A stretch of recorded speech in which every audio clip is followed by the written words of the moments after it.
Hello guys, welcome to सौम्य शांतिपुरी। मैं हूं आपका दोस्त सौमिति प्रमाणिक और आज एक मस्त वीडियो लेके आया हूं for students of class 11 specially. Class 12 वाले स्टूडेंट्स भी देख सकते हैं, लेकिन this strategy specially effective for class 11 students and mainly commerce students, क्योंकि मैं खुद कॉमर्स स्टूडेंट हूँ और मैं NM college of commerce and economics Mumbai में सेकेंड ईयर ऑनर्स स्टूडेंट हूँ।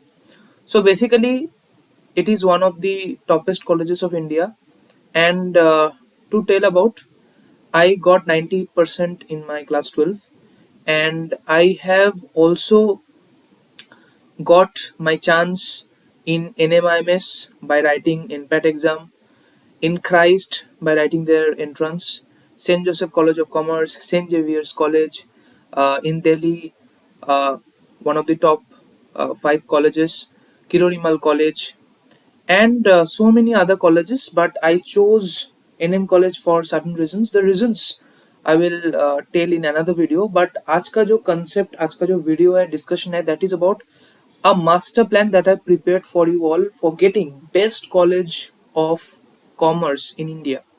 Now best college का जो list है वो तो आपको इंटरनेट में मिल जाएगा, लेकिन जो बेस्ट कॉलेजेस है, okay, if you are talking about top 10 colleges, top 20 colleges and others, okay, हर एक ग्रुप ऑफ कॉलेजेस का, okay, based on their status strategies अलग अलग होता है, and there are some common things too. तो आज सभी बातें हम इस वीडियो पे डिस्कस करेंगे, और ये वीडियो को लाइक करना मत भूलिए। बहुत मेहनत लगता है, मैं टाइम निकल के बनाता हूँ सिर्फ और सिर्फ आपके लिए, और हम बहुत करीब है 1000 सब्सक्राइबर्स टच कर लेंगे बहुत जल्दी, और एक बड़ा सा फैमिली बन जाएंगे, और उसके बाद हम लोग आगे बढ़ेंगे और for more and more achievements. Let us start with this video. Obviously if you start early you can fly higher, that is the concept. तो मैं मेरा जो एक्सपीरियंस है खुद का वो भी मैं शेयर करूंगा, ठीक है। तो मैं बता देता हूँ, मैं Sai International College, Sai International School Odisha में पढ़ा था in my class 11 and 12, and up to class 10 में वेस्ट बंगाल में पढ़ा था। तो हौले हौले ओनली 12 स्टेप्स है, 12 पॉइंट्स है, ठीक है। ये 12 पॉइंट्स को मैं डिस्कस करूंगा ये वीडियो पे, और आशा करता हूँ आपको बेहतरीन एक इमेजरी दे सकता हूँ रिगार्डिंग द प्रिपरेशन स्ट्रेटेजी, ठीक है। चलिए शुरू करते हैं। सो बेसिकली जो फर्स्ट पॉइंट है that is study core subjects conceptually. अब क्लास 11-12 में कोर सब्जेक्ट्स मतलब अकाउंटेंसी होता है, मैथमेटिक्स होता है, इकोनॉमिक्स होता है। आप बोलोगे भैया बिजनेस स्टडीज ये भी तो होता है, और भी कुछ सब्जेक्ट्स होते हैं, but I think accountancy, mathematics and economics, these three subjects are very important because इन तीनों सब्जेक्ट्स में आप कुछ नया सीखते हो। अकाउंटेंसी तो आपके लिए पूरा नया है, मैथमेटिक्स 10 लेवल से बहुत ही तगड़ा है, एंड इकोनॉमिक्स तो पूरा ही नया है, क्योंकि क्लास 10 में कुछ स्कूलों में इकोनॉमिक्स पढ़ाया जाता है, सीबीएसई में इकोनॉमिक्स रहता है, but they are not sufficient to grasp the economics of class 11 and 12। तो आपको इन तीन सब्जेक्ट्स में बेहतरीन स्किल चाहिए, तभी आप क्लास 12 में या 12 के बाद आपके लाइफ में जब कॉमर्स फील्ड में काम करने वाले हैं, कॉन्सेप्ट्स को समझने वाले हैं और प्रैक्टिकली चीज़ों को यूटिलाइज करने वाले हैं, इम्प्लीमेंट करने वाले हैं, इनकॉर्पोरेट करने वाले हैं, तब आपको ये नॉलेज, बेस नॉलेज काम आएगा। तो मैं आपको कुछ बुक्स के बारे में बता देना चाहता हूँ। आपके स्कूल में कोई भी बुक्स हो, आपको पढ़ा रहे होंगे, ठीक है, but I think these are the best books for learning in class 11 and 12। Accountancy के लिए संदीप गर्ग जी, इनके बुक्स बहुत बेहतरीन है। कंसेप्ट्स के लिए सबसे बेहतरीन बुक संदीप गर्ग जी के बुक है, और डीके गोयल सर के बुक्स भी आप पढ़ सकते हैं for more and more different types of questions. Mathematics के लिए मैं आर डी शर्मा प्रेफर नहीं करता हूँ, क्योंकि आर डी शर्मा में बहुत सारे क्वेश्चंस है। अगर आप हर दिन सिर्फ क्वेश्चंस करने में ही लगे हुए हो तो आप बाकी चीजें कैसे करेंगे। Exam purpose, concept purpose, I think for commerce students, I am not talking about JEE okay, और नीट के लिए जो प्रिपेयर कर रहे साइंस में जो है, I am talking about commerce students only, तो उनके लिए R S Agarwal and NCERT, this is enough. अगर आप सिर्फ एनसीईआरटी करते हो that is also more than enough. NCERT के साथ थोड़ा सैम्पल पेपर्स अगर करते हो, क्लास 11 में वो भी नहीं चाहिए, क्लास 12 में अगर सैम्पल पेपर्स करते हैं तो आपका प्रॉब्लम सॉल्विंग स्किल अच्छा हो जाता है। इकोनॉमिक्स में एनसीईआरटी एंड संदीप गर्ग जी के बुक मोर देन इनफ है। आपको छोटे से छोटे कंसेप्ट्स बहुत अच्छे तरीके से एक्सप्लेन कराया जाता है इन बुक्स में, ओके। और इन बुक्स में जो बातें लिखा रहता है that is very very enriching. If you get, if your luck is good enough that you get someone very good, okay, any teacher, तो ये आपका सौभाग्य है। लेकिन आपको अगर वैसे टीचर्स नहीं मिलते, आप इंटरनेट का मदद तो ऑब्वियसली ले सकते हैं, और बुक्स में, इन दोनों बुक्स में आपको अच्छा कंटेंट, अच्छा खासा कंटेंट मिल जाता है। सेकेंड पॉइंट है is your extra curriculums. Extra curriculums are your extra edge that you can show. That means अगर आप कॉलेज में इंटरव्यू देने जाओगे तो आपका जो एक्स्ट्रा करिकुलम्स है, आप किताबी कीड़ा ना हो ये प्रमाण करने के लिए आपको ये ऑब्वियसली मेंशन करना पड़ेगा कि आप कौन सी एक्स्ट्रा करिकुलम में अच्छे हैं। तो आप कोई भी एक्स्ट्रा करिकुलम करते हो, reading, writing, sports, you are doing dancing, singing, music, like anything, coding, you gain efficiency in that. आप कंटेस्ट में जाओ, कंपटीशन करो, कुछ नया चीजें इनोवेटिव करने का कोशिश करो, और अगर आप अचीवमेंट्स हासिल करते हैं तो आपको बहुत मदद मिलेगा। एंड इफ आई से ट्रेडिशनली इंटरव्यू तो ऑब्वियसली आपका अच्छे जाने वाला है अगर आप एक्स्ट्रा करिकुलम में कुछ अनोखापन दिखा सकते हो अपने जो इंटरव्यूअर है उनको। लेकिन और एक रीजन भी है, जैसे कि स्पोर्ट्स कोटा, अगर आप नेशनल लेवल खेले हैं, ओके, ईसीए कोटा में अगर कुछ नेशनल लेवल में अचीवमेंट किए हैं तो ऑब्वियसली आपको एक्स्ट्रा एज मिलेगा। तो ऑब्वियसली स्टडी के अलावा ये सब अगर आप करते हो, अलावा भी अगर ये सब करते हो तो आपको बहुत फायदा मिलने वाला है। थर्ड पॉइंट है get some hard skill courses. Soft skills courses के लिए मैं अभी रिकमेंड नहीं करूंगा, क्योंकि अभी इंटरनेट पे बहुत कुछ मिल जाता है, बहुत सारे बुक्स है, ओके। सॉफ्ट स्किल खुद को जनरेट करना पड़ता है, लोगों को देख के ऑब्जर्व करके जनरेट करना पड़ता है। So I am not a very much fan of soft skill courses, but get some really good hard skills. For example Microsoft Office, PowerPoint, Excel. Excel तो बहुत ही इंपॉर्टेंट चीज है फॉर कॉमर्स स्टूडेंट्स, उसके अलावा जीवन व्यर्थ है, okay. Then coding आप सीख सकते हैं। कोडिंग एक बहुत ही अच्छा फील्ड है जो कि आप अपना सकते हैं। डिजिटल मार्केटिंग आप सीख सकते हैं, जैसे कि गूगल का कोर्सेज है। मैं भी डिजिटल मार्केटिंग सीखा था, एक्सेल और data intelligence, business intelligence, data analytics के ऊपर कोर्सेज किया था। और डिजाइनिंग आप सीख सकते हैं। डिजाइनिंग मतलब फोटो एडिटिंग और ग्राफिक डिजाइनिंग, ठीक है ना, एडिटिंग, ग्राफिक्स। और ये आप देख सकते हैं, मैं भी थोड़ा बहुत ये सब करता था, तो ऑब्वियसली आप देख सकते हैं मेरे पास ये टैबलेट है, तो ग्राफिक डिजाइनिंग कर सकते हैं, वीडियो एडिटिंग कर सकते हैं। कोई भी काम कीजिए लेकिन अच्छे से सीखिए, प्रैक्टिकली एक्सपेरिमेंट कीजिए, ठीक है, उसके बाद आप अच्छे से सीख पाएंगे। और ये सब जो स्किल्स है ना, ये कभी भी यूजलेस नहीं हो सकता, okay. This should be supplementary for your life, और ये आपको एक्स्ट्रा एज देने वाले हैं। You would be getting extra benefit when you are going to college, और whenever you are going to somewhere you would be accepted there if and only if you can provide value to uh, that situation, okay। so आपको वो value खुद के अंदर create करना पड़ेगा, okay. ऐसे ही कोई आपको वैल्यू नहीं देगा, ठीक है ना। फोर्थ पॉइंट है लिस्ट योर फ्यूचर प्रेफरेंसेस। आपका प्रेफरेंसेस ठीक होना चाहिए, मतलब स्टडी वाइज भी, आपका करियर वाइज तो ऑब्वियसली अच्छा होना चाहिए, लेकिन I am talking specially about the future preferences of study. अगर आप प्रोफेशनल कोर्सेज में जाना चाहते हैं, C A, C S, C M A, C F S, A C C A, C P A, then CIMA, okay, C M A, all this types of courses अगर आप जाना चाहते हैं तो आप थोड़ा थोड़ा पढ़ना शुरू कीजिए। फॉर एग्जाम्पल फाउंडेशन लेवल का जो एग्जाम्स होते हैं, आप थोड़ा बहुत देखिए, थोड़ा ट्राई कीजिए, एक्सपेरिमेंट कीजिए, ठीक है ना। कोचिंग लेने का नहीं बोल रहा हूँ, आप बुक्स को ऑनलाइन डाउनलोड करके थोड़ा देखने का कोशिश कीजिए कितना समझ में आता है, okay. Self study is the best study. मैं बार बार ये बोलता हूँ, तो ऑब्वियसली आप थोड़ा खुद को मैच्योर बनाइए, सो दैट जो इन्फॉर्मेशन अवेलेबल है, आप फ्री इन्फॉर्मेशन बहुत अवेलेबल है, तो इन्फॉर्मेशन जो अवेलेबल है, वो जो रिसोर्सेस अवेलेबल है, वो सारे रिसोर्सेस का यूटिलाइज करने का क्षमता आपके अंदर होना चाहिए। Okay, that is the great thing that you should do.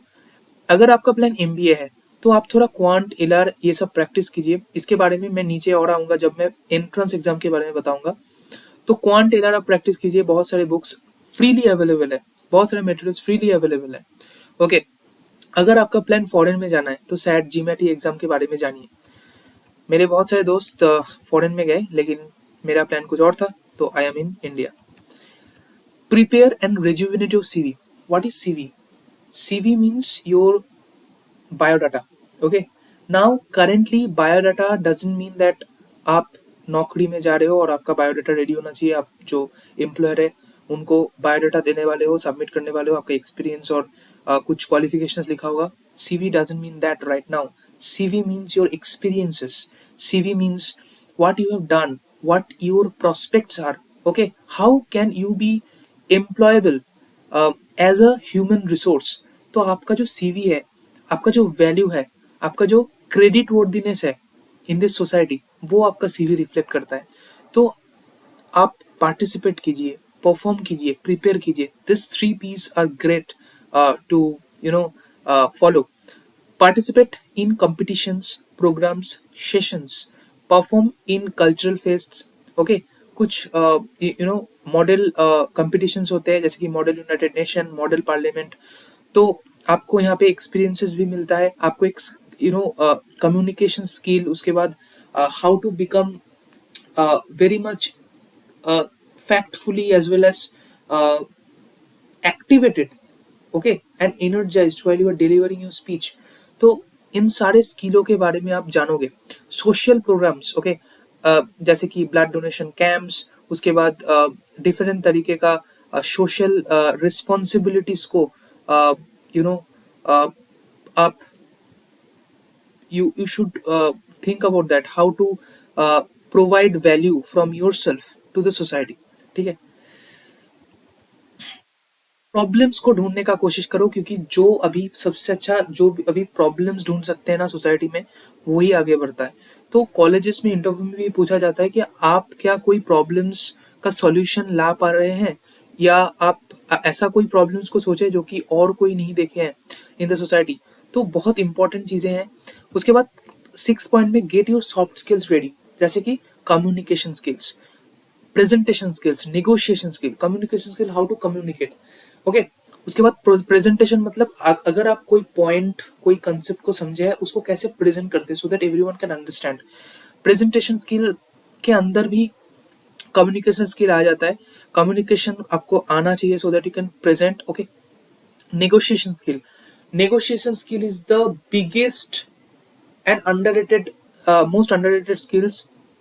Basically आपके अंदर अगर नेगोशिएबल स्किल नहीं है, तो आप अच्छा कॉमर्स का बंदा नहीं बन सकते हो। ठीक है, उसके बाद choose your college requirements and courses. देखो, एक कॉलेज रिक्वायरमेंट कैसे, आप एक कॉलेज को कैसे चुनोगे? Obviously first priority should be that मेरा जो ड्रीम है, मेरा जो सेल्फ एक्चुअलाइजेशन है, मैं जो हासिल करना चाहता हूँ, वो कौन सी कॉलेज में जाके पूरा होने वाला है। College would not give you that whatever achievement you want to do, that is a medium. College में आपको पीयर मिलेगा, प्रोफेसर्स मिलेगा, अपॉर्चुनिटी मिलेगा। ठीक है, तो ये सारे अपॉर्चुनिटीज जो आपको मिलेंगे, वो सारे अपॉर्चुनिटीज को हासिल करने के लिए, पाने के लिए आपको एक अच्छा कॉलेज में जाना पड़ता है। That is the only concern. ठीक है ना, तो यही बात है। अगर आप आपका जो आपका जो प्रेफरेंसेस है, वो आप अच्छे से समझो कि मेरे को क्या क्या करना है। जैसे कि बहुत सारे प्रोफेशनल स्टूडेंट समझते हैं कि भाई मैं तो प्रोफेशनल स्टडी में जाना चाहता हूँ, मुझे कॉलेज का क्या दरकार है, तो उनका प्रेफरेंस वो है, तो वो डामी कॉलेज करते हैं। कोई कोई स्टूडेंट्स का ऐसा मन होता है कि भाई मैं जिंदगी को जीना चाहता हूँ, तो कोई चिल कॉलेज में जाता है, उनका प्रेफरेंस वो है। कोई अगर अच्छे से पढ़ना चाहता है, तो वो टॉप कॉलेजेस में जाना चाहता है, वेयर पढ़ाई अच्छे से हो। और मैं आपको बोल देना चाहता हूँ, 10% कॉलेजेस में ही अच्छे से पढ़ाई होता है इंडिया में, और बाकी 90% कॉलेजेस में कुछ नहीं होता है, जस्ट आपका पैसा वेस्ट होता है, मनी वेस्ट होता है। एंड प्रोफेसर्स भी वहाँ पे लाइक गिने चुने प्रोफेसर्स सही होंगे, अच्छे से पढ़ाते होंगे। अच्छे अच्छे कॉलेजेस में प्रोफेसर्स अच्छे नहीं होते, ठीक है। अच्छे नहीं होते का मतलब क्या, I respect, with due respect to everyone, I respect everyone, लेकिन नॉलेज लेवल जो आपको मिलना चाहिए, you are giving your effort, you are giving your life time, okay life time, you are giving money, तो आपको जो आप जो डिजर्व करते हो, बहुत सारे टीचर्स, बहुत सारे प्रोफेसर्स वो नहीं दे पाते हैं, क्योंकि उनके भी कुछ कुछ लिमिटेशंस है। तो आपको एक अच्छा मीडियम में जाना होगा, आपको एक अच्छा अपॉर्चुनिटी के पास जाना होगा, आपको एक अच्छा सोर्स के पास जाना होगा, सो दैट आपको ये सब मिले जो आप ड्रीम करते हो, डिजर्व करते हो। तो कॉलेज का कैटेगरीज अगर मैं करता हूँ तो ड्यू के टॉप 5 कॉलेजेस आते हैं, उसके बाद टॉप 10 कॉलेजेस भी आते हैं अदर्स, ठीक है। 10 to 30 टॉप कॉलेजेस में भी कुछ कुछ कॉलेजेस आते हैं, और अदर्स में बाकी सारे, ओके। नाउ डीयू के टॉप 5 कॉलेजेस में ऑब्वियसली अगर आपको जाना है तो you should be focused on the your okay preparation. तो मैं इसीलिए अभी जो है डीयू में जो एंट्रेंस आ गया है सीयूसीटी, तो वो सीयूसीटी के लिए आपको आपका जो बेस जो है सब्जेक्ट रिलेटेड बेस वो भी स्ट्रॉन्ग करना है, और आपका जो क्वांट, ओके, आपका जो क्वांट है, एलआर है, स्टैटिस्टिक्स है, ये इंग्लिश है, ये सब्जेक्ट्स को भी अच्छे से प्रिपेयर करना है। तो आपको ओवरऑल एक अच्छा studious and talented, I would say talented का डिफिनेशन ऐसा नहीं है कि आपको इनबॉर्न टैलेंटेड होना चाहिए, आपका जो skill, efficiency and catching power वो स्ट्रांग होना चाहिए, ठीक है।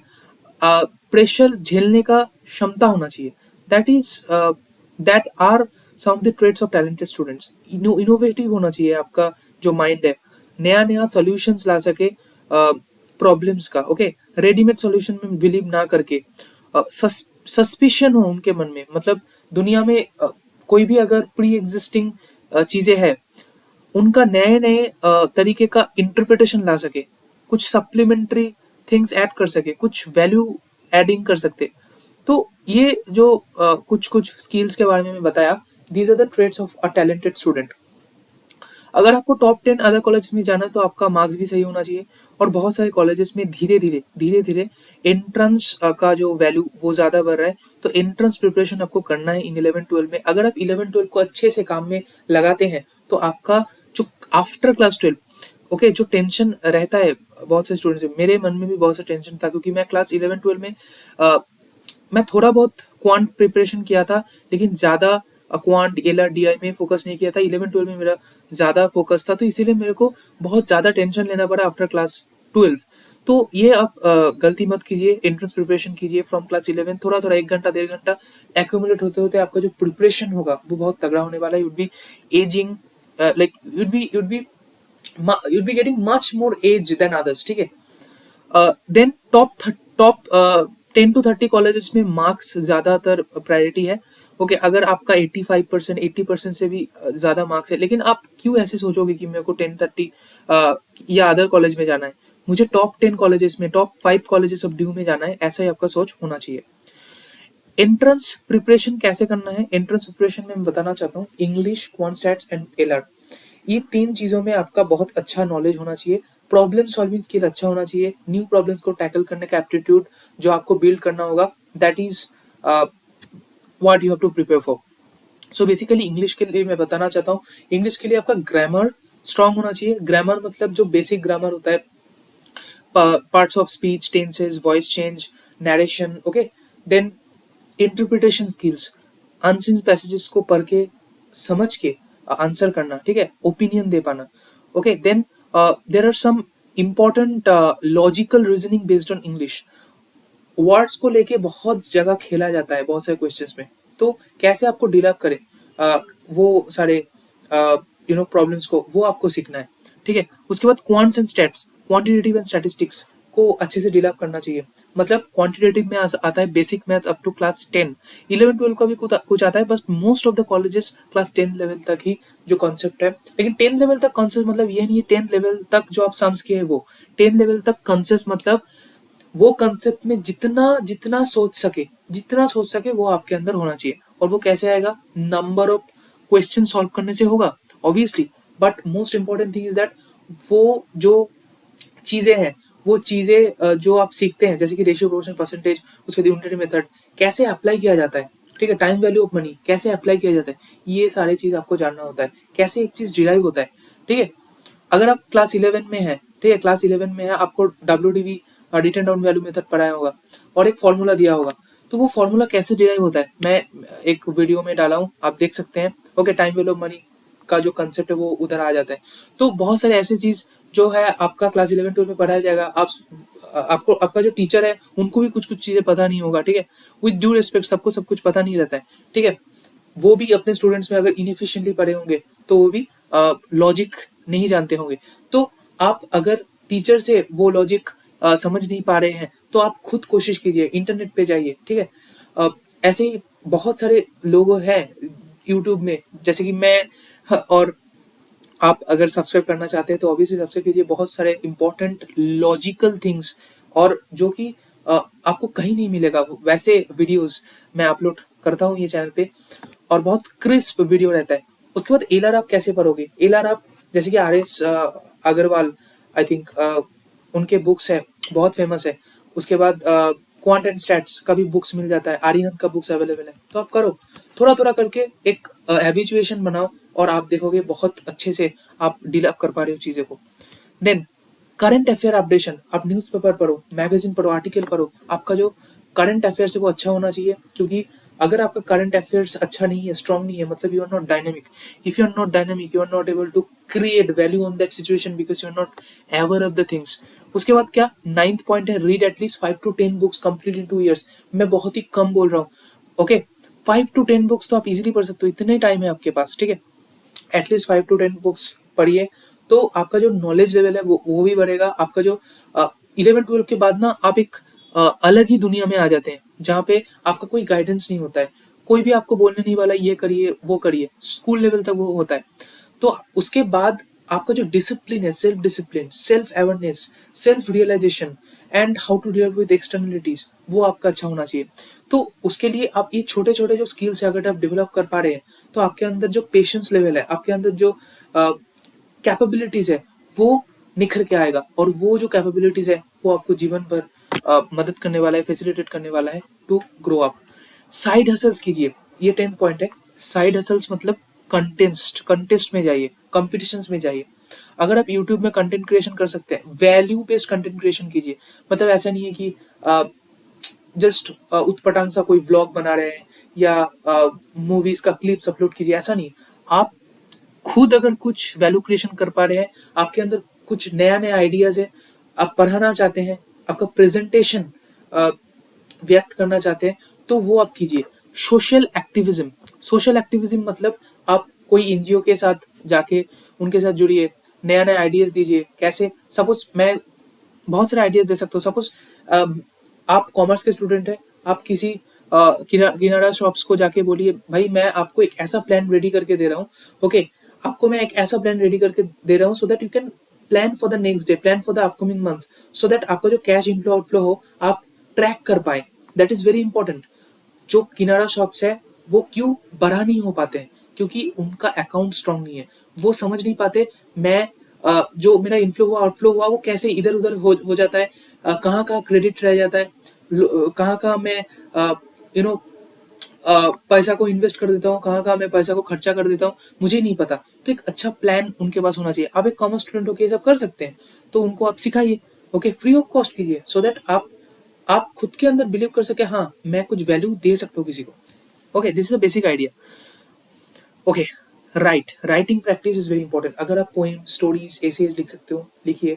अगर आप कोई बुक्स पढ़ के समरी लिखते हो, लिखिए। आर्टिकल्स लिख सकते हैं, लिखिए। तो इससे आपका जो एक होता है वोकल प्रेजेंटेशन, एक होता है जेस्चर प्रेजेंटेशन, एक होता है digital presentation and craft, art and craft, cultural presentation, और एक होता है राइटिंग प्रेजेंटेशन। राइटिंग प्रेजेंटेशन में आप कुछ शब्द को लेके जो कि अवेलेबल है ऑन अर्थ, वो शब्द को लेके नए नए आइडियाज को, मतलब आप सोचो ना कितना इंटरेस्टिंग है कि जस्ट फ्यू वर्ड्स मीन्स कोई लाइक 26 अल्फाबेट्स है, वो 26 अल्फाबेट्स का परम्यूटेशन कॉम्बिनेशन करके कितने सारे रिवोल्यूशनरी आइडियाज क्रिएट हुए, कितने सारे रिवोल्यूशनरी लिटरेचर जनरेट हुए, ठीक है। तो आप भी वैसा कर सकते हैं। आप वैल्यू ऑफ वर्ड्स को समझे और राइटिंग प्रैक्टिस कीजिए। स्टडी रिलेटेड टिप्स, मैं कुछ स्टडी रिलेटेड टिप्स बताना चाहता हूँ कि कैसे मुझे 98% आया, कैसे मेरे को इतने सारे कॉलेजेस मिले, कैसे मैं एंट्रेंस में अच्छा स्कोर कर पाया। So basically gate deep into the subjects, अभी टाइम है, आप deep into the subject. Marks के बारे में मत सोचो, मार्क्स ऐसे ऑटोमेटिकली आ जाएगा। अगर आप डीप इनटू द सब्जेक्ट्स में नहीं जाते, सिर्फ रट्टा मार के पढ़ते हैं, आपका भला नहीं होने वाला है। आपको अगर आगे बढ़ना है, आपको डीप इनटू द सब्जेक्ट जाना पड़ेगा। आपको जो प्रेजेंटेशन स्किल है वो तगड़ा होना चाहिए। आंसर जो प्रेजेंट कर रहे हैं, आपका जो अगर अगर कोई इंटरेक्टिव सेशन हो रहा है, आपको खुद को प्रेजेंट करना है। You have to sell yourself in not a material terms. I am saying you have to be you know you have to be that person in that room who actually allures others attention.